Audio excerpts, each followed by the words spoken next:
அனைவருக்கும் ஆனந்த வணக்கங்கள். உங்களை சந்திப்பதில் ஆனந்தம்.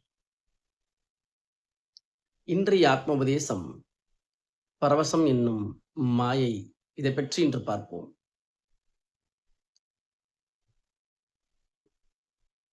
பரவசம்னா என்ன? இந்த பரவசம் என்பது மாயை என்று சொல்கின்றேன். இதைப் பற்றி இன்று தெரிந்து கொள்ளலாம். முதல் விஷயம், ஒரு உயிர் தன்மையுடைய, ஒரு ஆன்மாவுடைய, உயிருடைய இருப்புத் தன்மைக்கு எதிராக ஏற்படக்கூடிய அனைத்து விதமான அனுபவங்கள் தான் பரவசம்.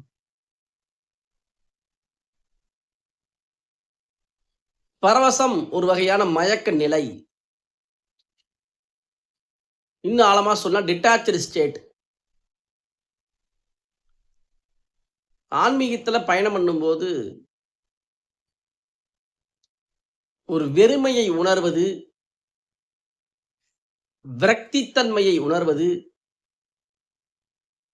இத வார்த்தையாக சில அனுபவங்களை வெளிப்படுத்துவார்கள். வாழ்க்கையில் ஒன்றுமில்லை.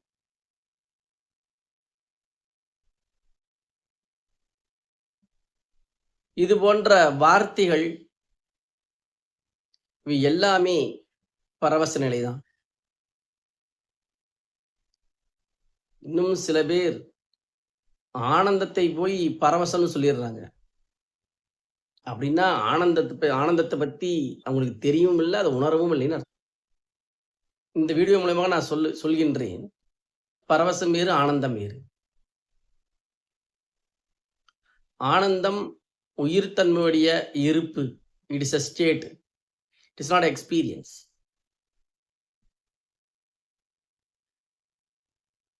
பரவசம் சூன்யம்னு சொல்லலாம்.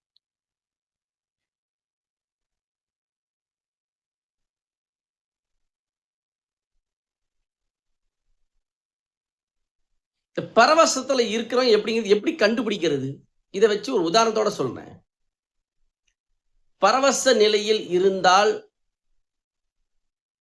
ஆரோக்கியம் நிச்சயமாக வராது. சுறுசுறுப்புத்தன்மை போயிடும். உற்சாகம் இருக்காது. சரியாக உணவை எடுத்துக்கொள்ள மாட்டார்கள். இது எல்லாமே பரவசத்துடைய ரிசல்ட். பரவச நிலை மனிதனின் வாழ்க்கையை நேரடியாக பாதிக்கின்றது.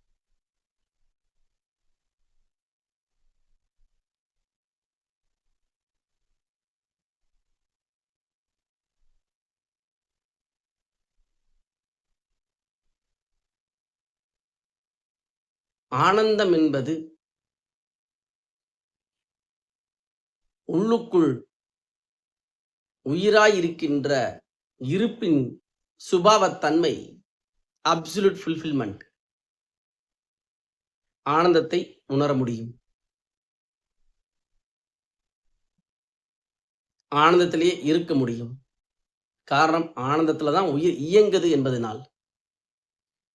That's why I'm saying here, bliss is not a experience. Bliss is a state, source of being.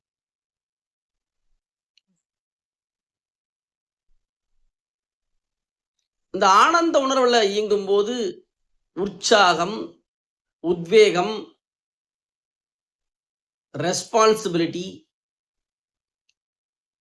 இது எல்லாமே ஆக்டிவா இருக்கும். ஆனந்தத்தில் வாழ்பவர்களுக்கு ஆரோக்கியம் நிச்சயமாக கிடைக்கும்.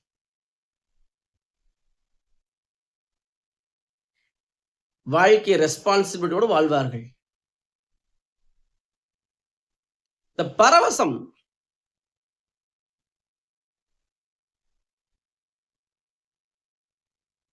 வாழ்க்கைக்கு எதிரான ஒரு அனுபவத்தன்மை.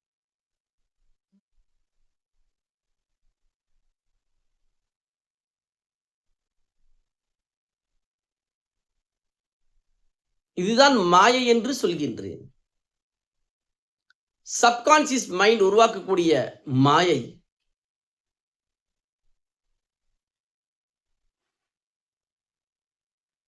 இதை சமுதாய ரீதியாகவும் சில விஷயம் நம்ம புரிஞ்சுக்க முடியும்.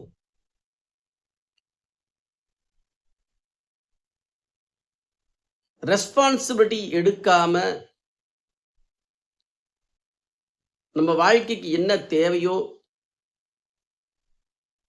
அதற்கு தேவை பொறுப்பு.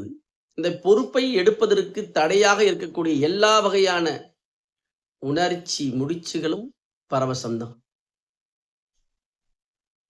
சோம்பல், சோர்வு, இது எல்லாமே ஒரு வகையான சுகத்தை அளிக்கின்றது.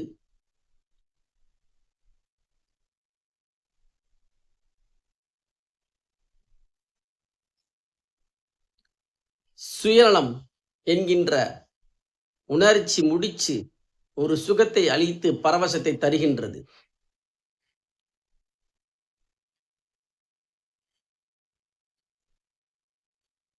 இது மூலமாக என்ன சொல்ல வருகின்றேன் என்றால்,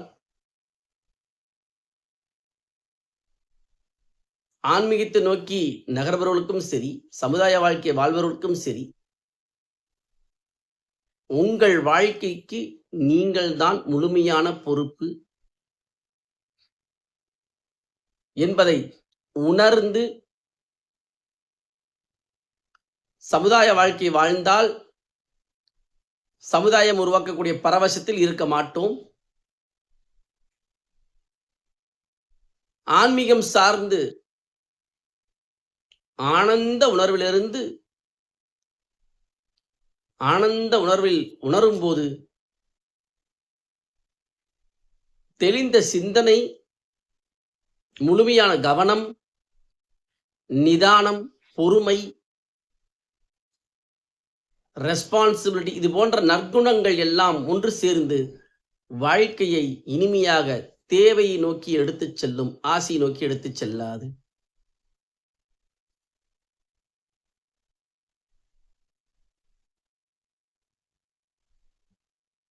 இந்த பரவச நிலை எப்பவுமே பார்த்தீங்கன்னா குறைகளை சொல்லிக்கிட்டே இருக்கும். தன் மீது இருக்கக்கூடிய குறைகளை சொல்லாது.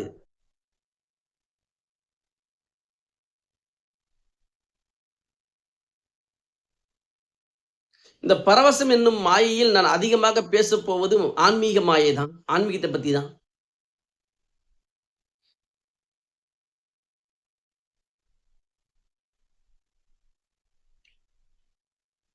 ஒன்று நல்லா புரிஞ்சுக்குங்க. இந்த உயிர் சக்தி இந்த சரீரத்தை படைத்திருக்கின்றது. ஒவ்வொரு உறுப்புகளையும் இயக்குகின்றது.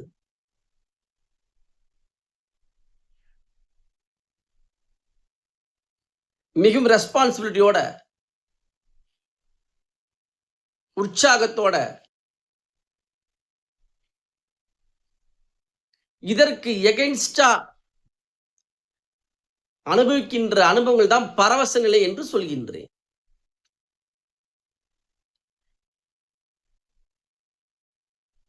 தயவு செய்து இதை கேட்பவர்களாவது புரிந்து கொள்ளுங்கள். ஆனந்தம் என்கின்ற உணர்வு பரவசம் அல்ல. நல்லா புரிஞ்சுக்கணும். உள்ளுக்குள் ஒன்று சப்கான்சியஸ் மைண்டோடைய மொத்த மூலமாக இருக்கக்கூடிய அகங்காரம் என்கின்ற கன்ஃபியூஸ்டு ஸ்டேட், இது ஒரு மனிதன வாழ்க்கை இயக்கும்.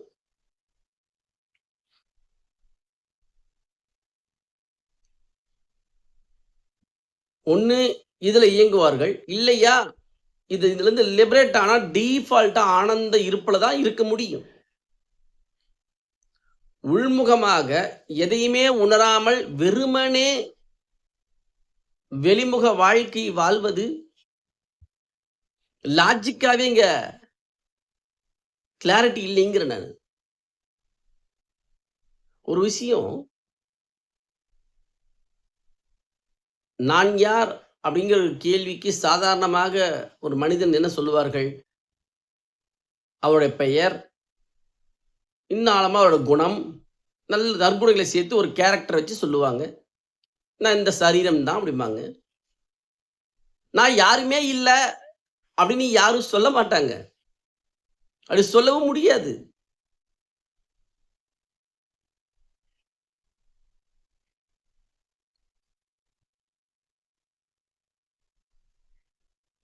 இப்ப நான் ஜீவாத்மா அப்படின்னு சொல்லும்போது கூட அதுக்கு ஒரு உணர்வு இருக்குங்கிறேன் நானு. நீங்கள் உணராம நீங்க ஒரு இருப்புல நிலை பெற முடியாது.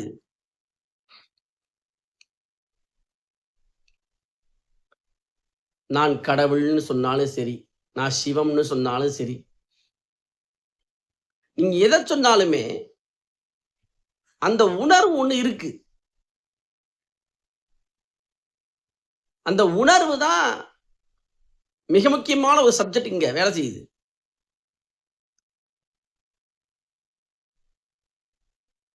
நான் ஆனந்தமயமானவன். ஐ அம் பிளிஸ்.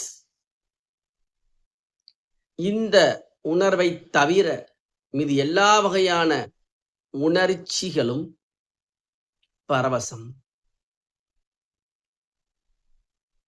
மனிதன் இயற்கையாகவே இருப்பாகவே பரிபூரண நிறைவான ஆனந்த நிறைவென்பவன், ஆனந்தத்தில் வாழ்பவன் என்பதுதான் உயிர்த்தன்மையுடைய சுபாவம். இப்படி நல்லா யோசிச்சு பாருங்க. நீங்க உங்கள உள்முகமா உங்கள நீங்கள் நினைக்கும் போது நான் பரிபூரண நிறைவிலே இருக்கின்றேன் என்பதை உணர்ந்துட்டீங்கன்னா, நீங்க சிந்திக்கிறதும் பரிபூரண நிறைவா தான் சிந்திப்பீங்க. கன்ஃபியூஸ்டா சிந்திக்க மாட்டோம். செயல்களும் பரிபூரண நிறைவிலேயே முடியும். அதான் எண்ணம் போல் வாழ்க்கை என்று சொல்கின்றார்கள். எந்த உணர்வில் இருக்கின்றோமோ அதுவே வாழ்க்கையாக மாறும். எந்த உணர்ச்சியில் சிக்குகின்றோமோ அதுவே வாழ்க்கையாக மாறுகின்றது.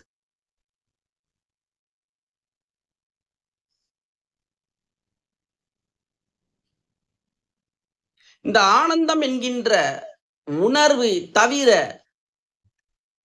எல்லா வகையான உணர்ச்சிகளும் பரவசம் என்கின்ற மயக்கத்தில் இயங்குகின்றது. ஆனந்த உணர்வில் இருக்கின்ற போது, ஆனந்த உணர்வை உணர்ந்து வாழும்போது நிச்சயமாக முதலில் ஆரோக்கியம் கிடைச்சே தீரும். நிறைவான செல்வம் கிடைச்சே தீரும்.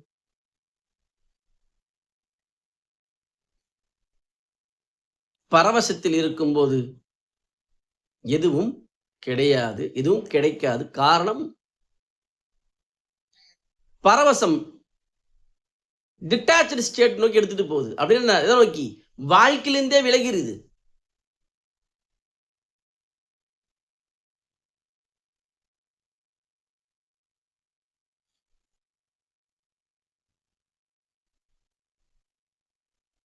ஆனந்த உணர்வு.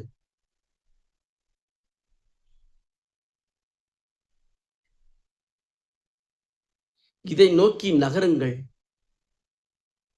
ஆன்மீகத்தில் வாழ்பவர்களுக்கு, ஆன்மீகத்தில் பயணம் செய்பவர்களுக்கு இந்த சத்தியம் மிகவும் தெரிந்து கொள்ளக்கூடிய, அனுபவிக்கக்கூடிய மிகவும் இறுதியான நிலை என்பதை புரிந்து கொள்ளுங்கள். நான் என்னுடைய ஆன்மீக வாழ்க்கையில் பல அனுபவங்களை அனுபவித்திருக்கின்றேன். பரவச நிலையை உணர்ந்திருக்கின்றேன். அது எல்லாமே நிரந்தரமாக இருக்காது. இந்த ஆனந்த உணர்வை உணரும் போதுதான் உயிரோட்டம் பிறக்கின்றது. இந்த உயிரோட்டம், ஆக்டிவ்னஸ், உற்சாகம்,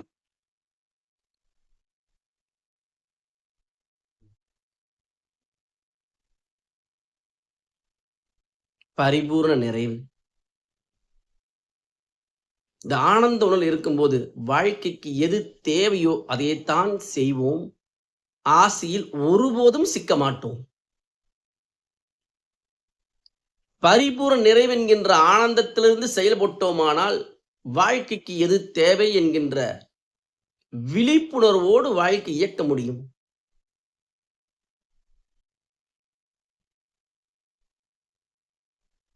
ஒவ்வொரு மனிதர்களுமே சமுதாய வாழ்க்கை வாழ்கின்ற ஒவ்வொரு மனிதனுக்கும் தன்னுடைய இருப்பை உணர்ந்து வாழ்வது அவசியம். ஆசையில் சிக்காமல், பேராசையில் சிக்காமல், பொறாமையில் சிக்காமல், வெறுப்பில் சிக்காமல், தன்னிறைவோடு தன்னிறைவை உணர்ந்து வாழ்க்கையை அணுகும்போது தெளிந்த சிந்தனையோடு முழு கவனத்தோடு வாழ்க்கையை வாழலாம்.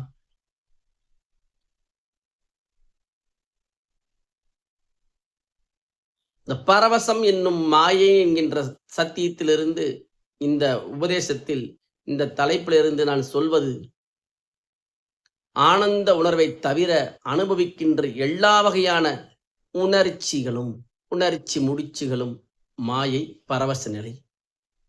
உணர்வு என்பது ஒன்றே ஒன்றுதான், ஆனந்தம். மீது அனைத்தும் உணர்ச்சி முடிச்சுகள், எமோஷனல் நாட்ஸ். அதெல்லாம் டெம்பரவரியா இருக்கு. அந்த அனுபவங்கள் எல்லாமே நிரந்தரமா நிக்க மாட்டேங்குது. அந்த உணர்வு என்பது சொல்லக்கூடிய இந்த ஆனந்தம் எப்பொழுதுமே இருப்பா இருந்துகிட்டு தான் இருக்கு. அதனாலதான் ஒவ்வொரு மனிதனுக்கும் இனிமை, சுகம், நிம்மதி, திருப்தி, அமைதி, நிறைவு இதெல்லாம் டிஃபால்ட்டா பிடிக்குது. டிஃபால்ட் கான்சியஸா இருக்கு. இதெல்லாம் ஆனந்தத்துடைய வெளிப்பாடு, ரெஸ்பான்சிபிலிட்டி.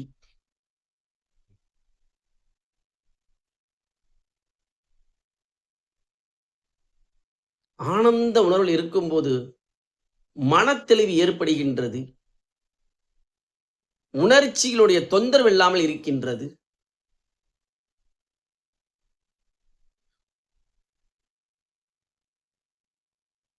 அனைவரும் நன்கு புரிந்து கொள்ளுங்கள். வாழ்க்கையை இனிமையாக ஆனந்தமாக வாழ இயலும், நிறைவோடு வாழ இயலும், ஆரோக்கியமாக வாழ இயலும். வாழ்க்கைக்கு எது தேவையோ அதை நிறைவேற்றி பூர்த்தி செய்து கடன் இல்லாமல் நிம்மதியாக வாழக்கூடிய வாழ்க்கை தான் ஆனந்த வாழ்வு. நீங்கள் எல்லோரும் ஆனந்தத்தை நோக்கி ஆனந்த நிறைவை உணர்ந்து வாழ்க்கை ஆனந்தமாக வாழுங்கள். நன்றி. மீண்டும் சந்திக்கின்றேன்.